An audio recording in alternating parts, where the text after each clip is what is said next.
Pat yourself on the back because you are right here, right now, for a reason. Welcome to the On Purpose podcast, where together we will empower ourselves and others to live lives with more passion and purpose. How you doing this morning, Jared? Doing awesome, my friend. How are you? Blessed. Yeah, you're feeling blessed. That's a good word. Feeling blessed and grateful, man. I think that's important, man. Like, blessed and grateful. I like those words. That's something I've been really working on this whole, honestly, for a while now, is just seeing the blessings and making sure I'm expressing the gratitudes. Because there's so much we could be grateful for in the world. And there's so much we're blessed with if we just stop for a minute and really take inventory. 100%. You know? I mean, you wake up. I've been practicing waking up, be like, oh, man, that's a blessing. Hundreds of thousands of people died last night. But I got to open my eyes. Boom, start right there. Yeah. In fact, you wake up in a house with heat if it's cold outside. It's a blessing. People don't have that. Yep. You get to walk downstairs, you know, in your own home. Yeah, it is so much, and that's it's a good time for us to reflect as spring comes, right? Life begins anew, everything's coming out, but allow yourself to become anew. Like, don't bring all the baggage, whatever's been going on. Like, let's reframe how we're looking at that and see that as we progress into spring and then summertime. And I love, you and I talked about it from the very beginning, I love thinking of life as seasons, just like nature.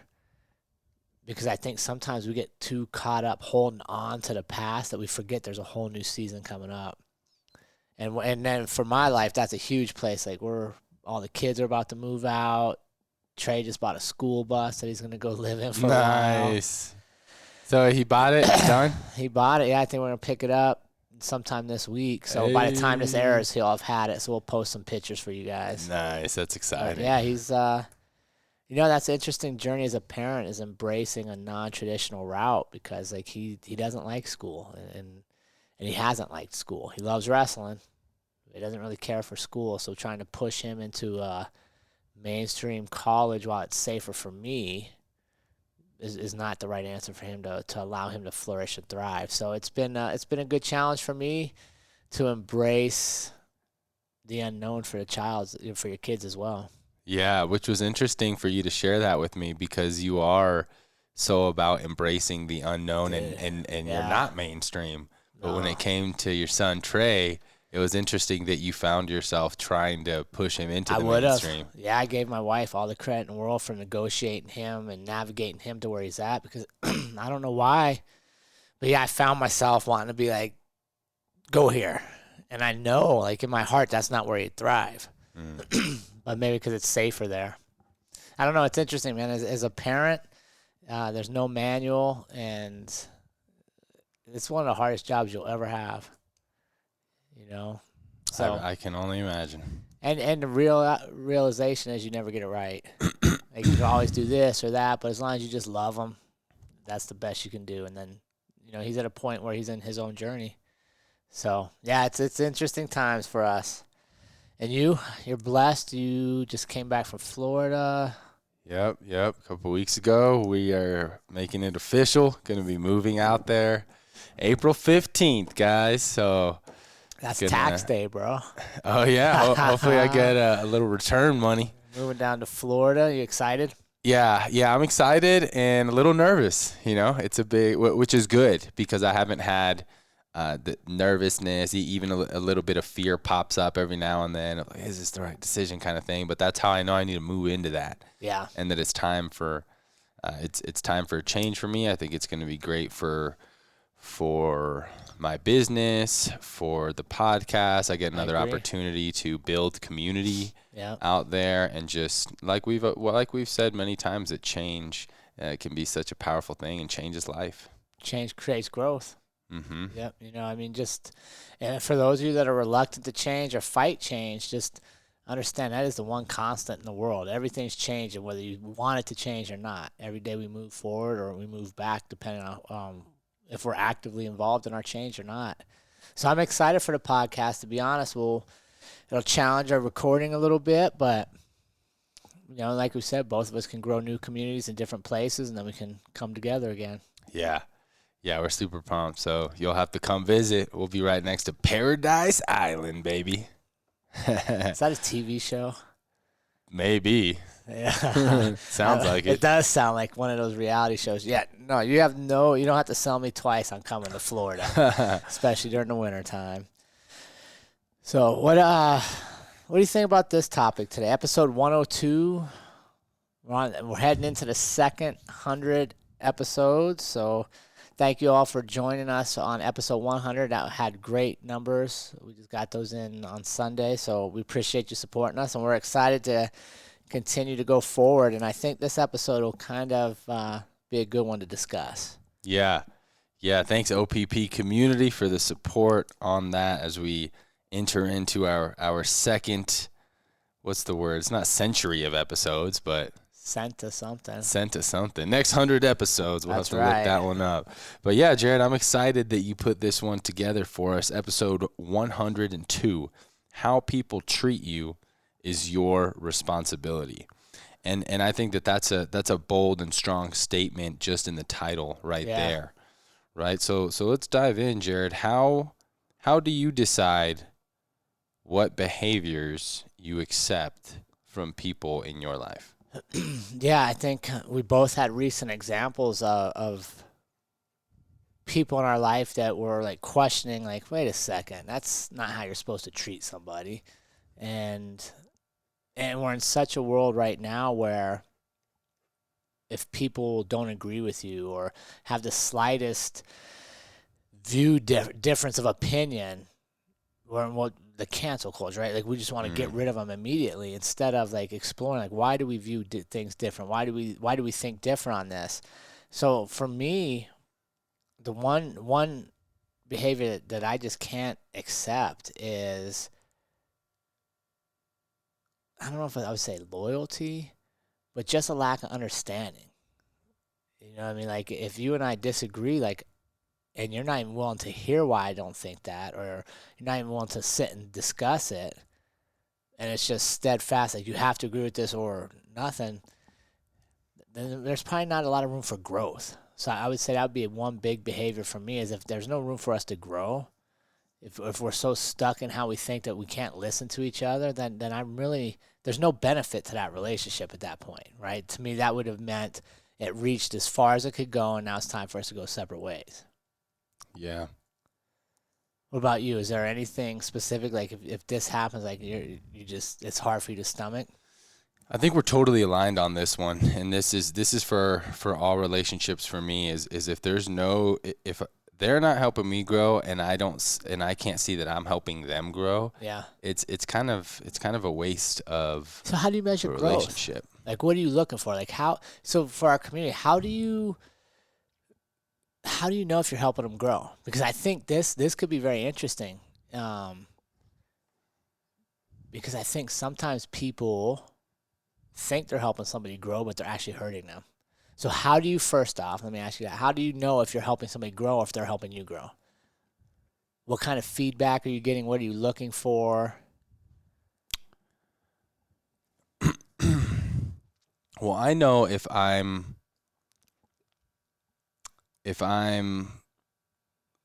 learning some things, that's the easiest way. Okay, so learning. Right? Learning. Right. I think also with disagreements, especially overcoming disagreements and moving forward, proposing challenges and being able to move forward from disagreements. But if it's a constant butting of heads and it's just something that is continuously negative and bringing me down that we can't seem to overcome, that's when I know that we're not really growing anymore. We're not really moving forward. Yeah.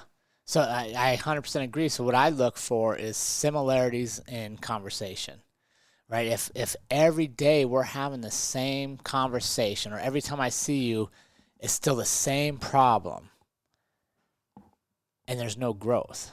Now, don't get me wrong. Coaching people, I have people that come to me with a variety of problems. So if you come to me with problem A and we talk about it, and then the next time I see you, you're like, hey, I tried this and it worked kind of, but I'm still here. Well, I'm still invested there because we're making progress. We're trying things. But if every time I see you, it goes back to our victimhood episode. Mm-hmm. If every time I see you, we're still talking about the exact same thing and you've done nothing to try to change it, well, me continuing to baby you and to hold you and say it's going to be okay, I'm actually hurting you. Yeah. Even though in my heart I'm like, oh, I want to comfort and make them feel better. Sometimes that's not the right answer, and for me, like you said, if we're not growing, then what are we wasting our time doing? Yeah. In all our relationships. I will add another indicator for me is a value add to life. Like, right, it doesn't always need to be growth, but maybe it's my friend that every time I'm around him, he's cracking me up. That's growth. Right? It's humor. Yeah. Yeah, no, I agree. Yeah, to where and I don't know if I see that as growth. I guess I could frame it in that way, but it may not look like growth to some, at least for my direct frame, but having a good time, people that add value to your life. Yeah, so it may value not add, good. value add for me. So happiness, value add, and growth is a key indicator of like, hey, these are the people that I want to have in my life. Like a good example right now is I'm getting ready to move to a state where I hardly know anybody. Right. In St. Petersburg, the city that we are moving to, we don't know anybody. Yeah. So this is going to be a great opportunity to build the community from scratch. So I've taken the time to write out what are my Florida, St. Petersburg community goals. Very cool. Where am I going to be building community? So I talked MMA, right? An MMA community, a professional community, a social community. I'm like, we're going to be able to join like a volleyball league and, do cool stuff, like just social stuff.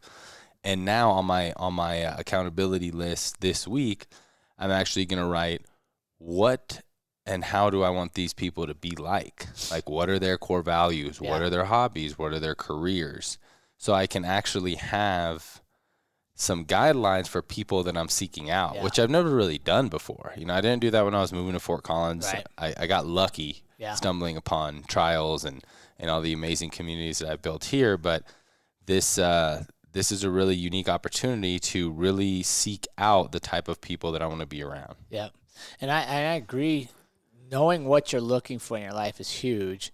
And also going back to what you'll accept is I 100% agree that how you feel after interacting with somebody is a very good indicator of if you should be spending time there or not. Oh, yeah. If every time they leave, you're like, man, I'm drained. Like, that just exhausts me. It's so depressing. You may want to limit how much time you're putting around there. Conversely, if you leave and you're like, oh, I'm excited, let me go. Okay, yeah, I'm learning this, or I got to try this new technique, then that's a person you want more of in your life. But I'm a big believer that at times we will compromise what we allow others to do to us. We will be unsure if we can stand up to them because we don't know what we really stand for.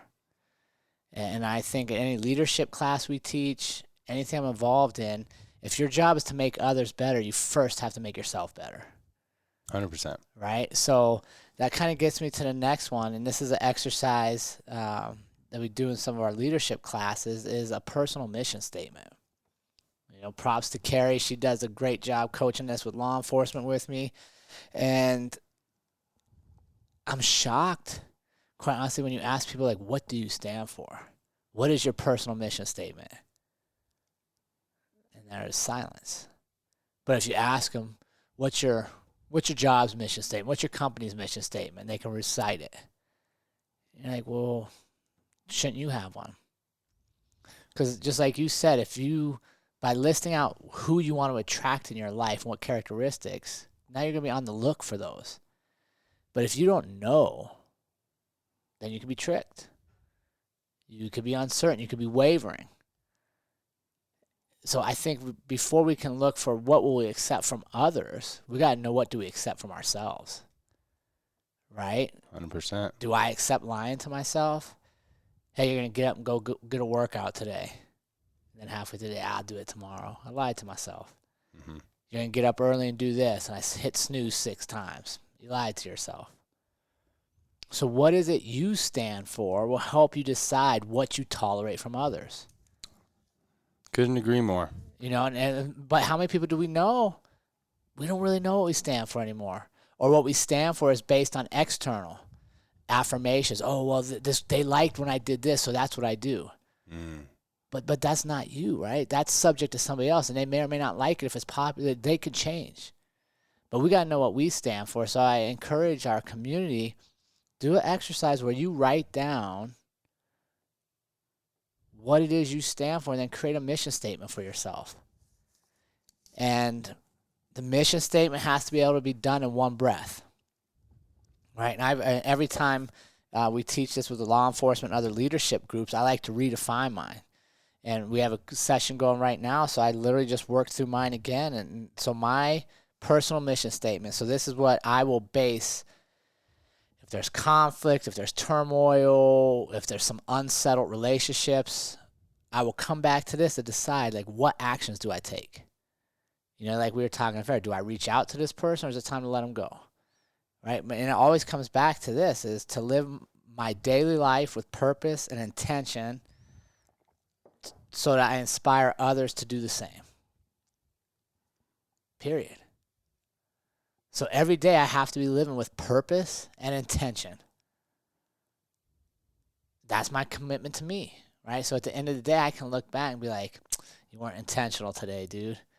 You literally sat for 3 hours, and did nothing when you knew you had stuff you were supposed to do. Right. Why? I let myself down. With purpose. Like, what is my purpose? My purpose is to show up for others, to show up for myself, to be present in conversations.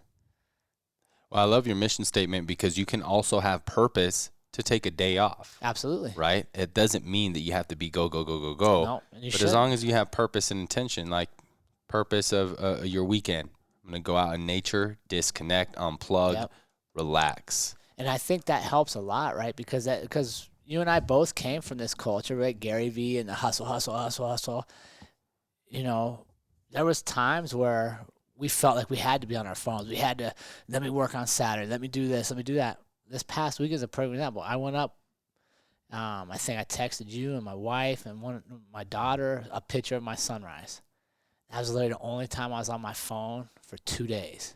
Nice. And in the past, I would have been like, man, what's my crypto doing? Do I got couldn't care, dude, because I knew it would be there, right? So while I wasn't working hard to my business side, I was very purposeful in reflection, purposeful in taking walks. You know what I mean? And that's where we sometimes get confused. We get an idea of being busy versus being productive. They're two different things. Busy is busy. Productive is producing results. So for me, I want to have purpose and intention so I inspire others to do the same. I want people to realize you don't have to walk through life just getting whatever's thrown your way, that you have a say.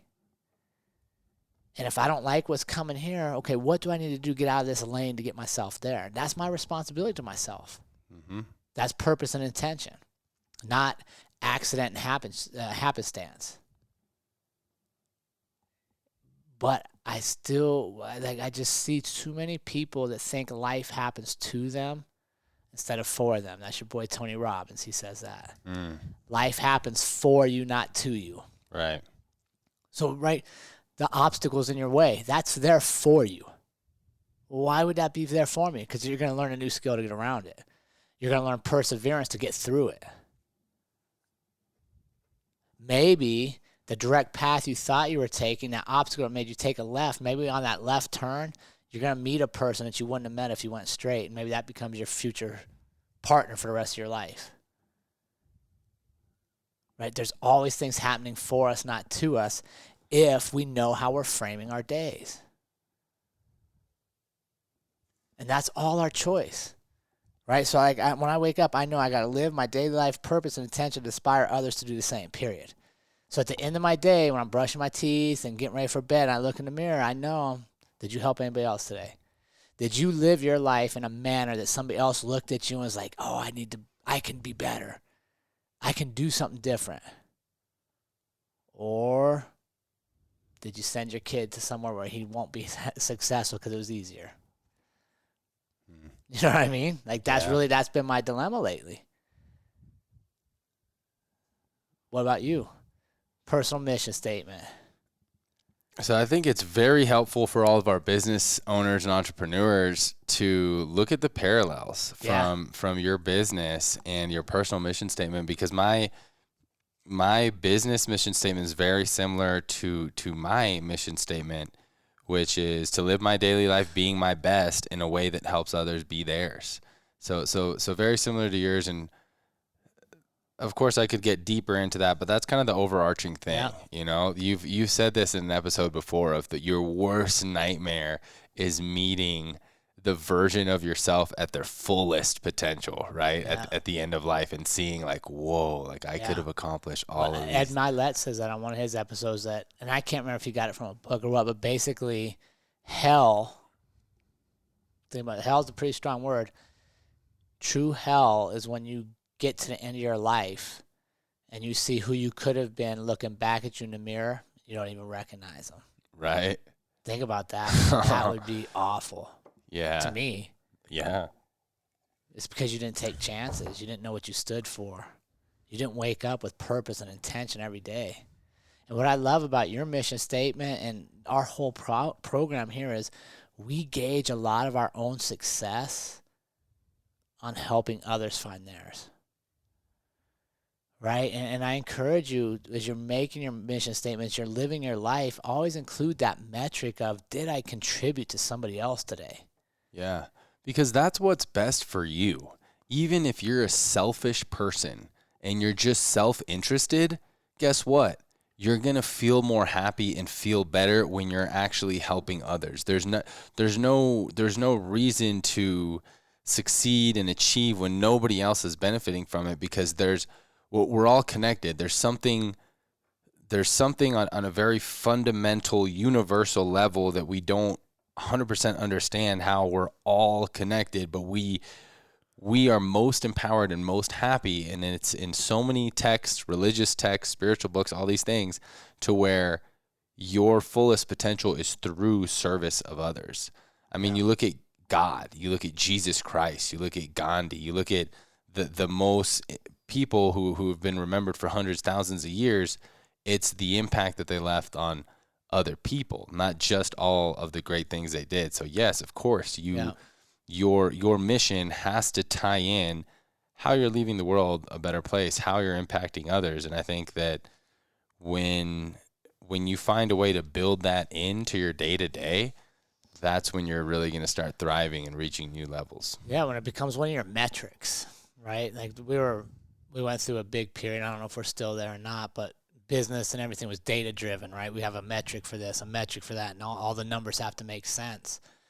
Well, sometimes when you're dealing with human relationships, the numbers make no sense. It just has to be right.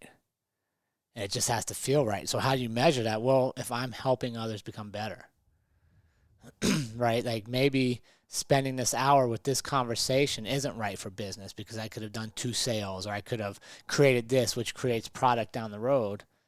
But at the end of the day, that hour with that person made a difference in their life. Mm-hmm. You know, and what I encourage people to get from this conversation is, let's not wake up and let days happen to us. Let's wake up and go after the days. Like, what are we getting out of this day? You know, and for me, man, right now, one of the big things I'm really working on is, part of my purpose and intention is to look for joy and happiness in all the people I meet, all of them, and any obstacles that come to my day. Right? And I'm like, man, that makes sense to me. Like, anybody I meet, I want to find joy and happiness in them, whether they're the crabbiest, most angry person, or like, I want to find, what is the joy and happiness in our meeting? Like, why is this meeting happening? And then all the obstacles that come in my way, I kind of want to, I want an obstacle today, because I'm like, I want to see, like, what am I supposed to learn from this? And it's a choice, right? Like, we know you're going to meet people that are crabby. We know that every day something's going to pop up that you didn't expect. But we can frame how we're looking at those. We can frame what we want to take away from that. We can frame what we want to give to that. So that's been like one of my daily intentions for the last month or so, is that joy and happiness piece. So even like yesterday when I talked to you about this certain situation going on, like, while I'm hurt and I'm frustrated on the other side, I'm like, okay, I'm going to learn something from this. Like, what am I learning? Why is this here now? And it goes back to that quote, right? Life happens to you or for you. I'm sorry, life happens for you, not to you. So why is this happening? What is this for me? But if I just wake up, like, we talk to a lot of people and they just wake up and they hit snooze 6 times and they're, hey, how's it going? Living the dream. And they're not living their dream because they're just taking whatever's given to them. Let's change that. And how much more effort does it take to have a personal mission statement? How much more effort does it take for you to all either wake up knowing what you want for the day? Very little. Actually, the same amount of effort. I think it's the exact same. Yeah. Sometimes it's actually going to be less in the long run because you're not dreading all the stuff that might happen to you. So you're not wasting energy. You're like excited. And excited feels way better than dreading. Oh, yeah. So in order to know what you're going to tolerate from others, you got to know what you're willing to accept from yourself. And now, are there some non-negotiables for you, like personal non-negotiables? Like things that if this happens,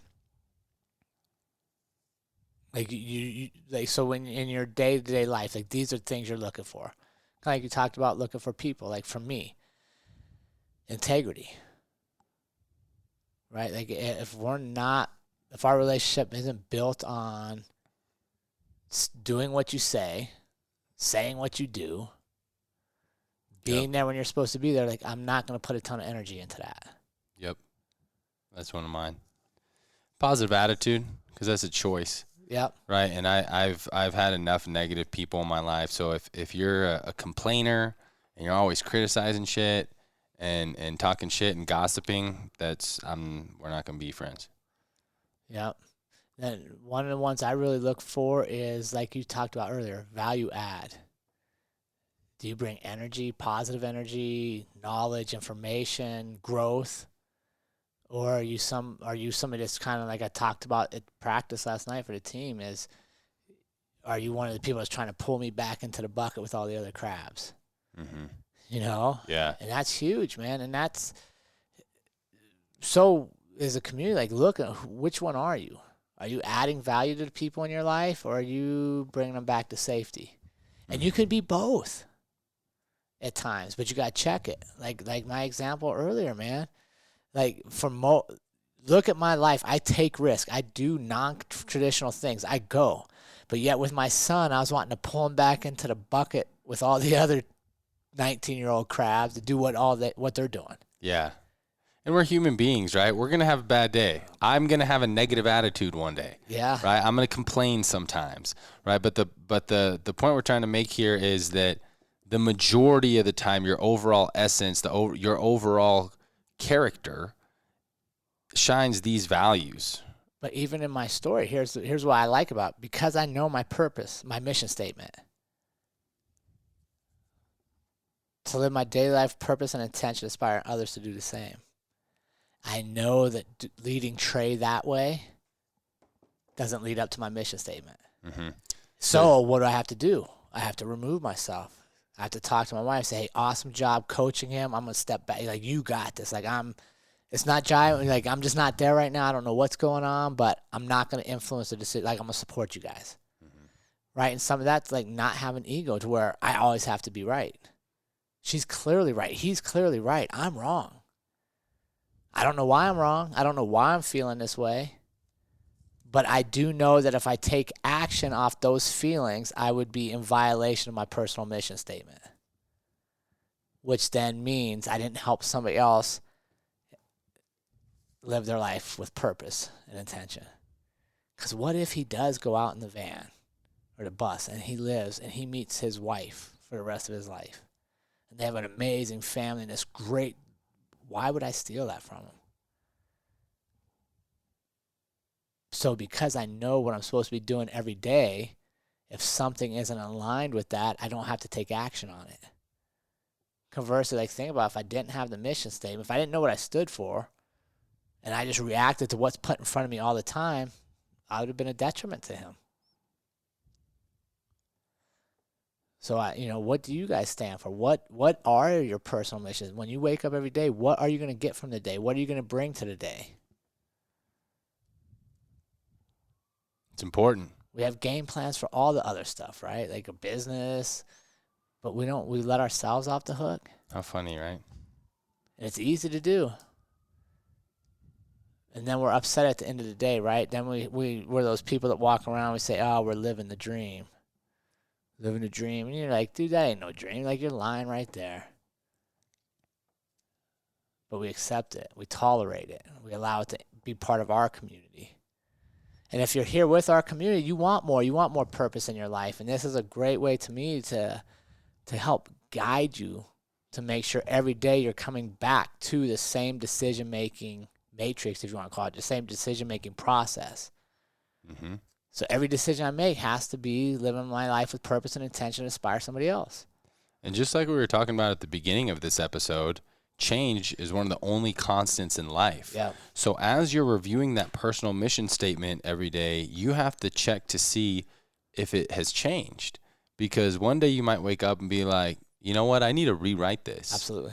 And some things have changed a little bit, because if it's, if you've had the same personal mission since you were in grade school, you probably don't have enough change in your life. You probably need to be challenging yourself and pushing yourself more. So it's important to have this and review it every day and have that constant self-awareness, because life is happening for you in a way that should be changing you, should be taking you one step closer to being your best, to that unique purpose of yours. So it's important to have that mission statement and constantly evaluate it and even challenge it.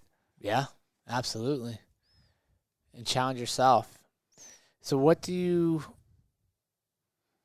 now looking back on yours and thinking like, what are some things you know every day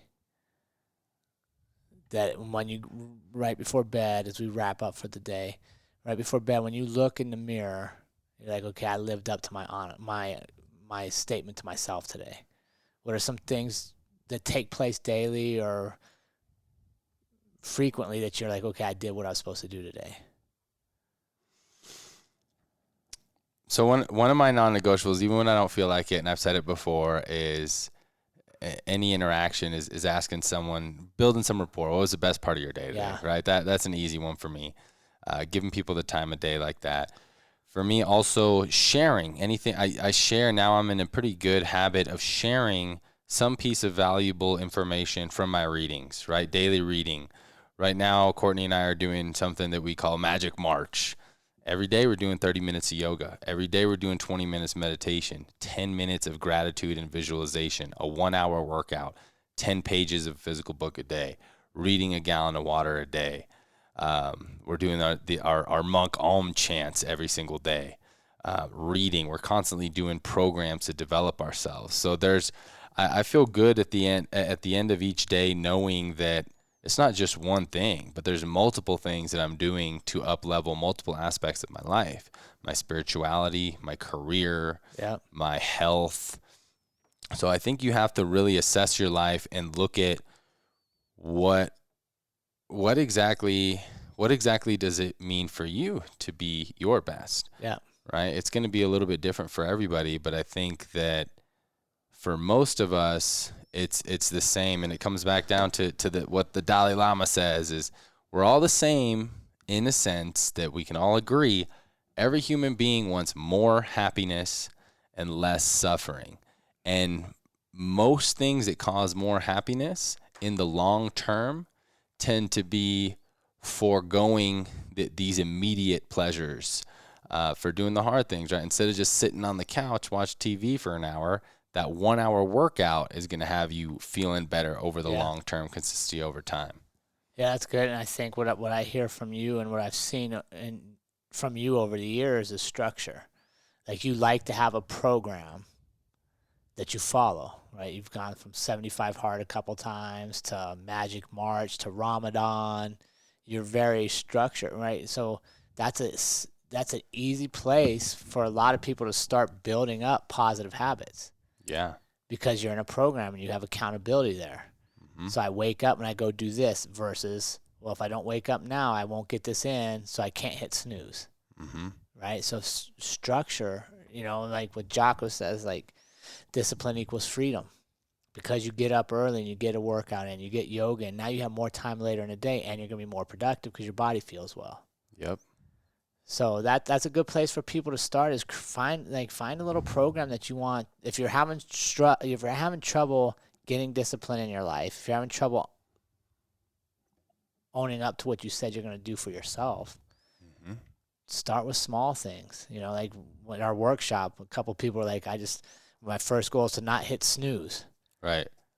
Which seems like that's a pretty easy goal, but it was really hard for some people. Yeah. But it's the first thing. Like if you're supposed to get up at 5 o'clock and you hit snooze and snooze and snooze, well, you started your day lying to yourself. Yeah. Started with the loss. Don't lie to yourself, right? If you're going to lie to yourself, other people are going to feel like they can lie to you as well. Yeah. And what happens when you constantly have structure and accountability in your life, even those days when you're not on 75 hard or Magic March or whatever, it has been such a routine for you to where you're automatically doing these positive habits without needing to have this structure. So yeah, it's exciting. And I love this stuff so much. Quick little shameless plug here. Next month, my company is rolling out something called the Be Your Best Accountability Program, because that's something that I've been doing intermittently for about 6 years, is having an accountability group that I'm meeting up with each week, having tasks in throughout my life and checking in with people, because I forgot where I read this, but it's about a 70% chance, higher likelihood that you're going to achieve a goal if it's written down. Yeah. And then it bumps up to around 90 if it's written down and you have someone constantly holding you accountable. It's shared. It's huge. Yep. I mean, you're talking 90% increase for simple as writing it down and sharing it. It's with someone who's going to hold you accountable. Yeah. That's a no-brainer. Yep. Right there. So I'll definitely be sharing more when we have that program, because I've been running some groups, and it's incredible how just those two simple concepts can make such a massive positive impact in your life. No, I agree, and that's why we're part of our future is we're going to do some more workshops, especially now that COVID's opening up and we can travel a little more. So stay tuned for more on-purpose workshops. Those are 4-hour in-person seminars where we kind of help you develop a blueprint to create your most purposeful life. But instead of just sitting around and waiting for that, why don't we start this week and really sit down and identify your personal mission statement and what it is you stand for and what you need to do every day. We'll give you some framework and what you're going to tolerate from others. And that's a huge piece, right? Because we start feeling better about ourselves when we know what we stand for. And instead of dreading what's going to happen today, we're excited to see what kind of problem-solving skills we can develop, what kind of conflict resolution skills we can develop. Mm-hmm. Yeah, and I think it's more important today more than ever, right? There's a quote out there. It's like, you have to stand for something or you'll fall for anything. Yeah. Right? And because today there's so many movements, there's so much passion, there's so much magnetism of the left and the right and Republican and Democrat and black and white, and so much polarization that you need to be rooted and grounded in what you stand for, or else you're going to be pulled all over the place. 100%. Yep, I 100% agree. Anything else for him, Ali? I think Anything we're you good. gotta wrap up? We appreciate y'all being here. We've had a lot of requests about our Patreon lately, so jump over to Patreon. There's a web page and everything. The On Purpose Podcast. We have memberships available from $2 on up. There's different perks that come with them, different access to the podcast and the community. We'd love to have as much support as you want to give us, because we are passionate about growing this purposeful community around the world, and we're excited for how much growth and impact we create in the next 100 episodes. And remember, team, life is far too short to live any other way than on purpose. We will see you all again next week.